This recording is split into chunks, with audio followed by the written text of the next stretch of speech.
गुंडा राज चल रहा है, चारों ओर लूट मची हुई है, खनिज संसाधनों को खुलेआम लूटा जा रहा है और राज्य सरकार तामाबिन बने हुए हैं।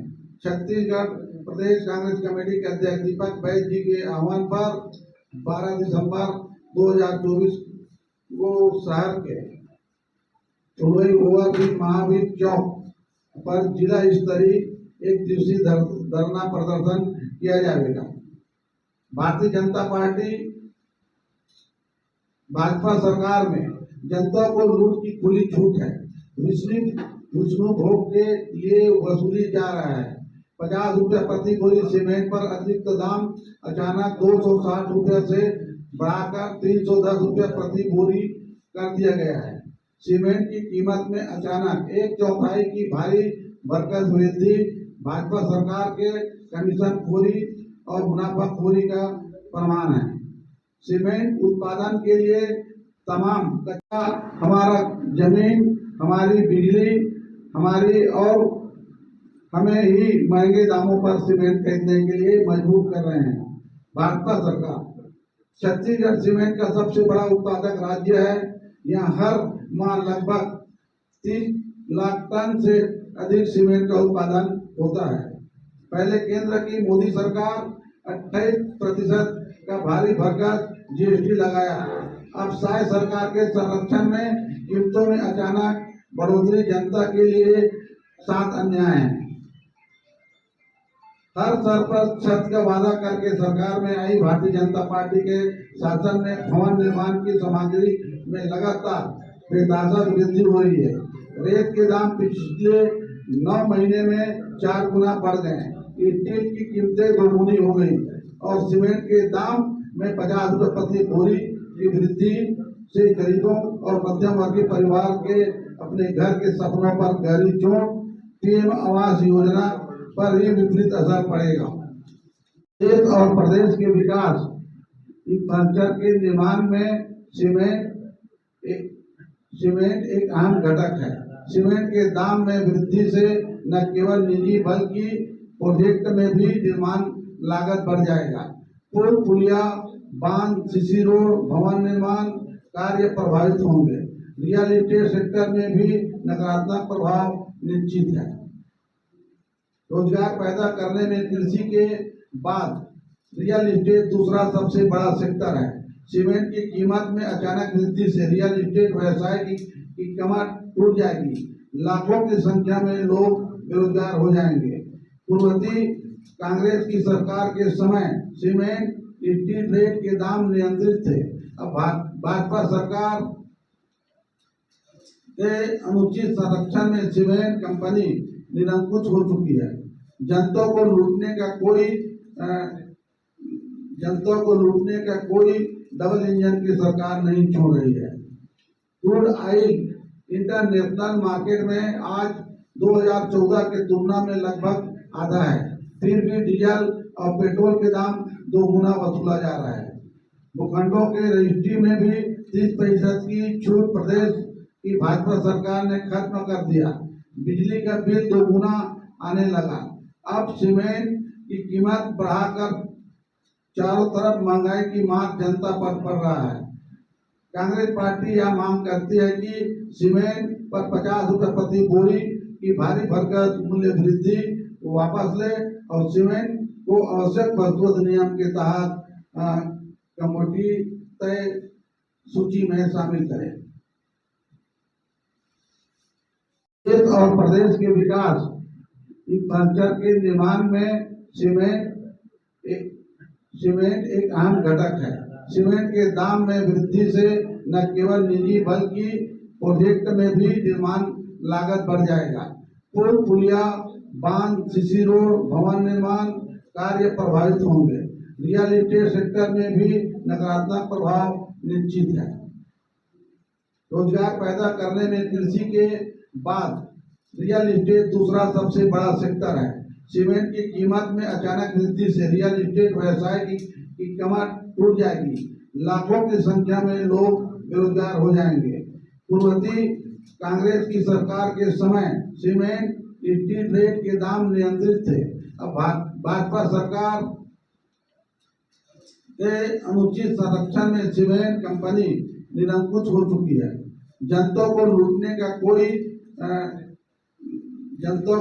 का कोई डबल इंजन की सरकार नहीं छोड़ रही है। क्रूड ऑयल इंटरनेशनल मार्केट में आज 2014 के तुलना में लगभग आधा है, फिर भी डीजल और पेट्रोल के दाम 2 गुना वसूला जा रहा है। भूखंडों के रजिस्ट्री में भी 30% की छूट प्रदेश की भाजपा सरकार ने खत्म कर दिया। बिजली का बिल 2 गुना आने लगा। अब सीमेंट की कीमत बढ़ाकर चारों तरफ महंगाई की मार जनता पर पड़ रहा है। कांग्रेस पार्टी यह मांग करती है कि सीमेंट पर 50 रुपए प्रति बोरी की भारी भरकम मूल्य वृद्धि वापस ले और सीमेंट को आवश्यक वस्तु अधिनियम के तहत कमोडिटी तय सूची में शामिल करें।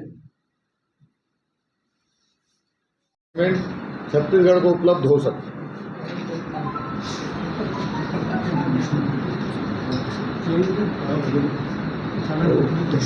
अपने आप को भगवान विष्णु का अवतार समझ के अपना भोग लगवा रहे हैं ऊपर की राशि का। अब विष्णुदेव टैक्स के रूप में लिए जा रहा है, यही कहे जाएंगे।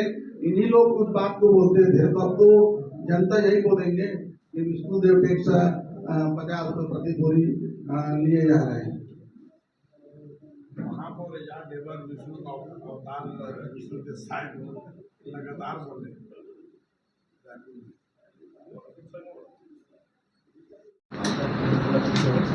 ठीक है।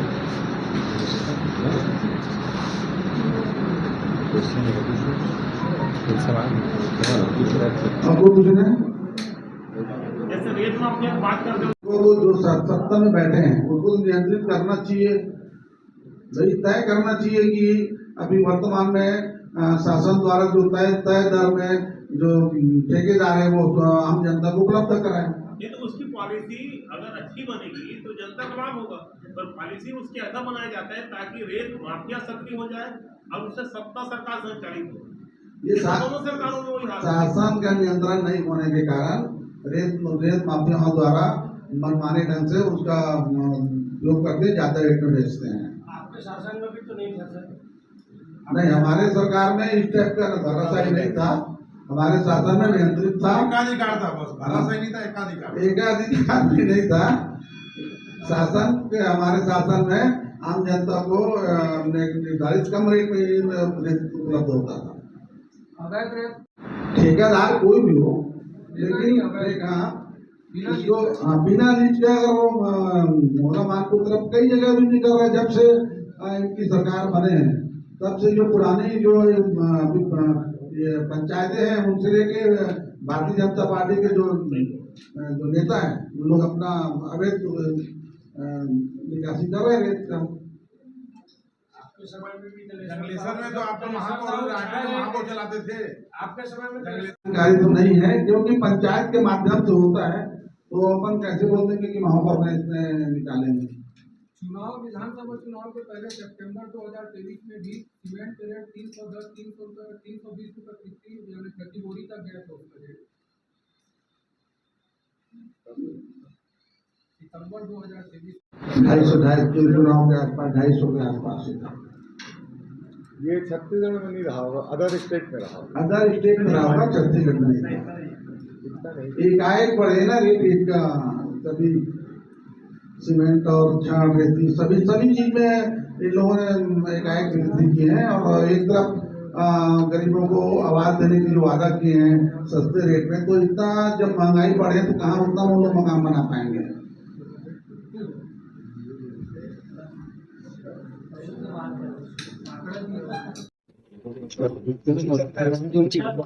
कल आप लोगों को क्या मामले की बढ़ते महंगाई को लेकर प्रदेश कांग्रेस कमेटी के निर्देश पे पूरे छत्तीसगढ़ में एक दिवसीय धरना प्रदर्शन का आयोजन किए गए हैं। आज भारतीय जनता पार्टी के सरकार मात्र 9 माह हुए हैं। 9 माह में सभी क्षेत्रों में भारी वृद्धि हो गई। चाहे सीमेंट के ले लो, सीमेंट में आज 50 रुपया प्रति बोरी के दर से वृद्धि हो गई है। वैसे सीमेंट, छड़ और रेत सारे जो चीज़ों में वृद्धि किए जा रहे हैं, उसको लेके प्रदेश कांग्रेस कमेटी द्वारा तय किए गए हैं कि उसमें जो 50 रुपया प्रति बोरी जो वृद्धि किए हैं उसको वापस ले और सीमेंट को उसको अपन सामान्य वस्तु में रखे जाए, ये हमारे आवश्यक वस्तु में रखे जाए, ये निर्देश हम लोग मांग कर रहे हैं विष्णुदेव सरकार से। और जब से विष्णुदेव सरकार बने हैं कोई चीज़ में नियंत्रण नहीं है, सभी चीज़ों में भारी भरकस वृद्धि से जनता परेशान है, जनता को भारी मार झेलना पड़ रहा है और शासन हाथ में धरे बैठे हैं। किसी तरह का उसका कोई क्षेत्र में कोई दबाव नहीं होने से माफियाओं का हौसला बढ़े हुए हैं, मनमानी ढंग से उन लोग सामान बिक्री कर रहे हैं। आज रेत को देखो, रेत आसमान तक पहुंच गए हैं। वैसी जितने भी सामग्री है, रेत, ईटा, गिट्टी, सारे चीज़ों में भारी भरकस वृद्धि है। उस वृद्धि को वापस करने, कम करने के लिए हम प्रदेश कांग्रेस कमेटी इसमें शासन से मांग कर रहे हैं कि इसको नियंत्रण में लाए और जनता को इसका लाभ दिलाने के लिए आगे आने के लिए हम लोग उसको कल एक दिवसीय धरना प्रदर्शन आयोजित किए गए हैं। कोई बड़े नेता पहुंचने की उम्मीद है? कल यहाँ के जितने हमारे एमएलए हैं और वरिष्ठ लोग हैं, प्रदेश कांग्रेस कमेटी के पदाधिकारी लोग हैं, वो सब धरना प्रदर्शन में यहाँ पे उपस्थित रहेंगे। शुभ नाम? भागवत साहू, अध्यक्ष जिला कांग्रेस कमेटी राजनांदगांव ग्रामीण।